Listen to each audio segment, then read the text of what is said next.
Injeção para bloquear a puberdade. Se você tem filho adolescente, provavelmente já deve ter ouvido falar disso. Mas, afinal de contas, que remédio é esse? Quando que esse tratamento está indicado? Será que é verdade que aumenta a estatura final para quem usou? Bom, para falar sobre isso, vem comigo. Eu sou a professora Renata Machado, sou endocrinopediatra, e eu vou dar umas pinceladas. Como eu sou professora, eu fiz um esqueminha de aula mesmo, mas só que com um enfoque para leigos. Vamos falar então um pouquinho sobre esse bloqueio da puberdade. Afinal de contas, né? Que remédio é esse? Aumenta a estatura final? Quando deve ser usado? Bom, o remédio chama análogo do GNRH. O que é GNRH? Vamos lembrar um pouquinho lá do ensino médio, quando a gente estudava sobre o mecanismo de controle endócrino, e a parte dos hormônios sexuais, ela é bem clássica mesmo. Então, a gente tem um hormônio produzido pelo hipotálamo, uma parte bem no miolinho do nosso cérebro, produzindo um hormônio que vai estimular a hipófise, que então vai dar notícia para a glândula-alvo produzir os hormônios X ou Y. No caso dos hormônios sexuais, o primeiro hormônio é o tal do GNRH, que é o hormônio estimulador das gonadotrofinas. Vamos chamar só de GNRH, porque é um nome muito comprido. Quem são as gonadotrofinas? O LH e FSH, hormônio luteinizante e folículo estimulante. Esses, por suas vezes, vão mandar as gônadas, ou seja, testículos e ovários, produzirem os hormônios sexuais. Os hormônios sexuais, por sua vez, fazem aquele feedback negativo, então fica aquela balancinha. Então, tudo começa com pulsos de GNRH. E esse remédio faz o quê? Bloqueia essa comunicação. Bloqueando o primeiro estágio aí de toda essa cascata que vai desencadear a puberdade, a gente tem, então, uma parada da produção dos hormônios sexuais. Então, você deixa a criança mais tempo, você bloqueia a puberdade. E eles são análogos, mas não é antagonista, não é estranho isso? Porque o análogo, ele tem o mesmo efeito daquela substância. Não, isso não está errado, não é antagonista, é um análogo agonista, então ele imita o próprio GNRH, mas ele age tão fortemente que ele ocupa todos os receptores daquela célula-alvo. Quando você tem tudo de uma vez, o que a célula faz? Ela fala, nossa, não aguenta isso tudo. E ela some com os receptores. A gente fala que é um down regulation, uma invaginação dos receptores. Então, para ter o efeito de estimular aquela cascata de hormônios, para então ter uma puberdade, a gente tem que ter o hormônio.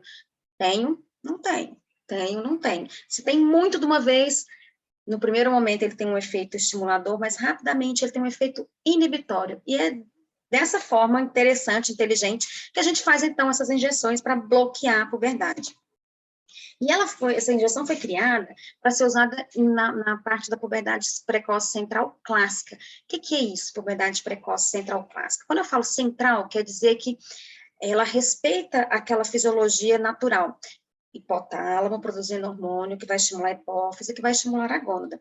Algumas situações, a própria gônada ou um tumor que simula a produção das gônadas, testículo e ovário, vão estar produzindo hormônios independentemente do eixo hipotálamo-hipófise terem acordados. Quando eu falo puberdade precoce central, quer dizer que esse eixo acordou. E quando isso ocorre? Antes dos 8 anos na menina, ou seja, aquele brotinho mamário, que a gente chama de telarca, antes dos 8. E no menino, quando existe um aumento do volume do testículo, antes dos 9 anos, começou antes do limite que a gente considera normal. Além de começar antes desse momento limite, a progressão é muito rápida. Nós classificamos os estágios da puberdade de acordo com Tânia, tem até vídeo mais antigo falando sobre isso, explicando detalhes, e espera-se que uma puberdade normal isso demore. Então, para cada mudança de estágio, no mínimo 6 meses, de 6 a 10 meses.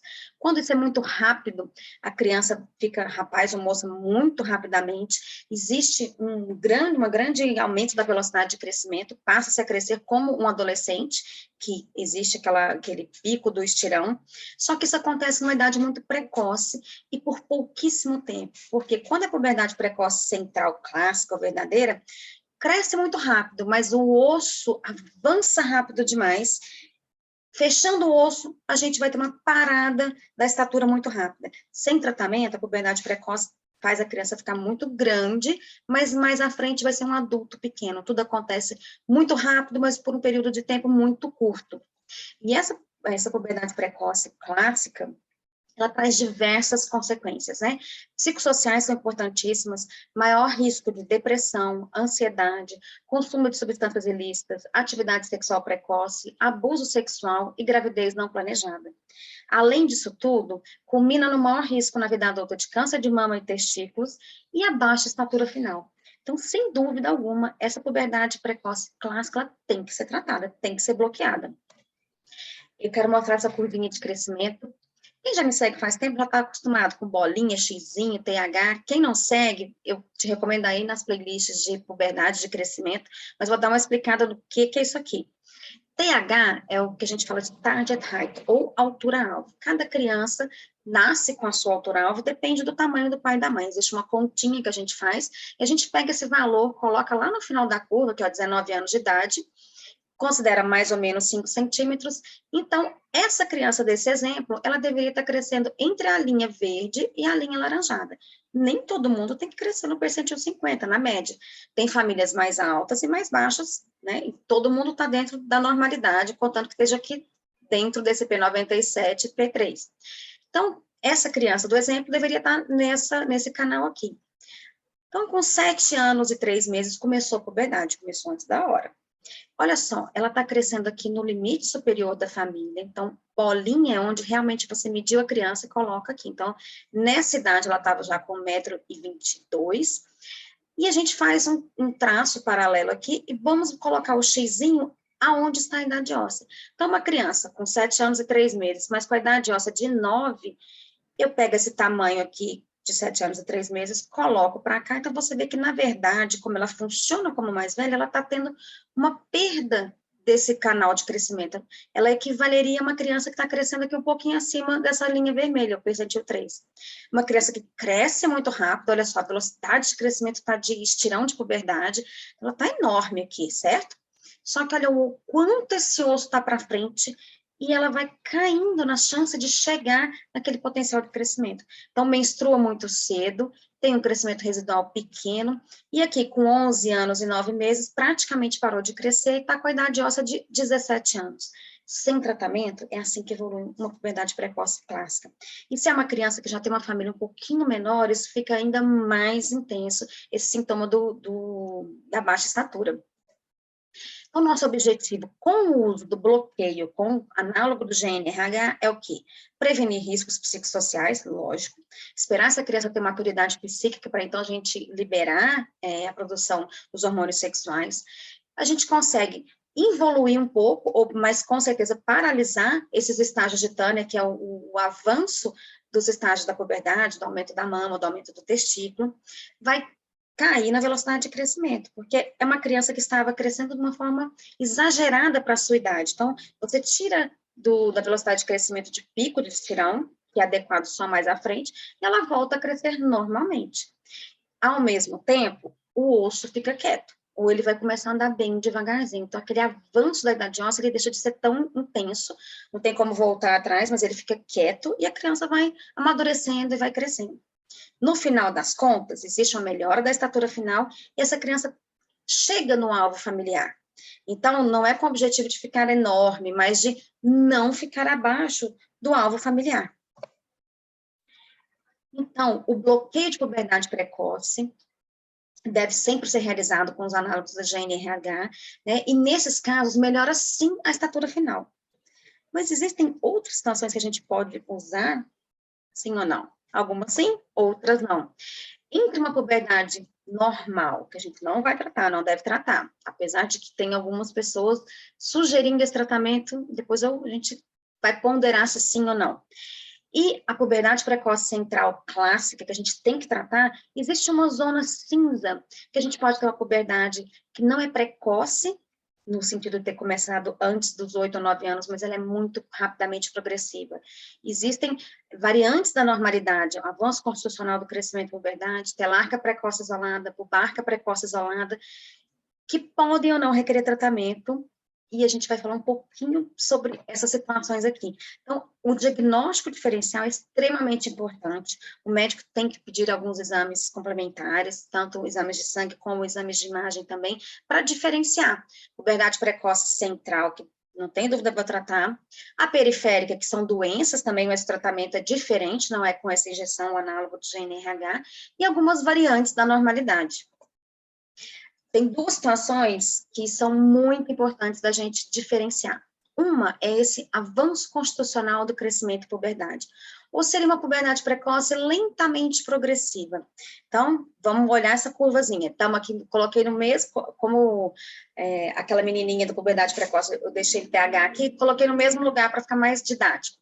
Então, se a criança tinha que estar crescendo aqui nesse intervalo, ela começou a puberdade antes dos 8, um pouco antes, ela está crescendo muito bem, o osso está para frente.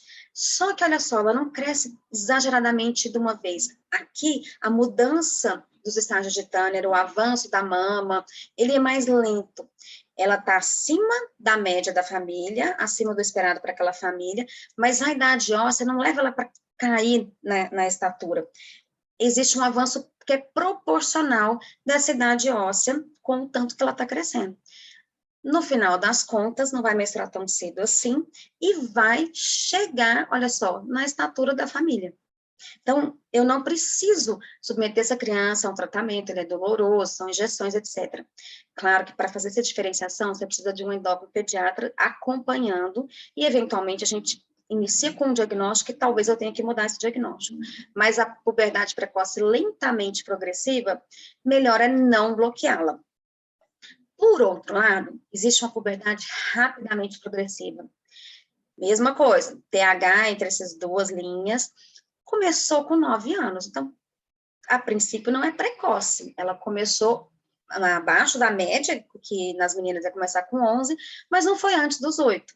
Só que está caminhando rápido demais, com um avanço da idade óssea exagerada, e olha o que acontece. O perfil de crescimento e de evolução dos estágios de Tanner semelhante a uma puberdade precoce clássica, apesar de não ter começado antes da idade limítrofe. Então, mais importante do que só a idade de começo é como que está indo essa evolução da progressão das mamas ou do aumento testicular, peniano no menino, a velocidade de crescimento e quanto que esse osso vai para frente. Aqui está indicado o uso do análogo do GNRH. Apesar dessa criança ter começado a puberdade, não precocemente, se a gente fosse ser muito rígido no critério só do tempo. Então, com certeza, a gente precisa tratar, bloquear essas puberdades rapidamente progressivas e a puberdade precoce central clássica. Outras perguntas, mas eu vou deixar para o próximo vídeo, porque está ficando comprido. E se eu bloquear a puberdade normal, iniciada antes da média, será que eu vou conseguir melhorar a estatura final? Outra pergunta, e se eu associar hormônio de crescimento, GH, ao bloqueio da puberdade, isso vai melhorar essa estatura final? Eu vou responder para vocês nos próximos vídeos, a gente se vê neles. Voltei para cá. Espero que tenha ficado claro. Qualquer dúvida, comenta aí, me fala e a gente vai tirando as dúvidas de vocês. Até o próximo vídeo.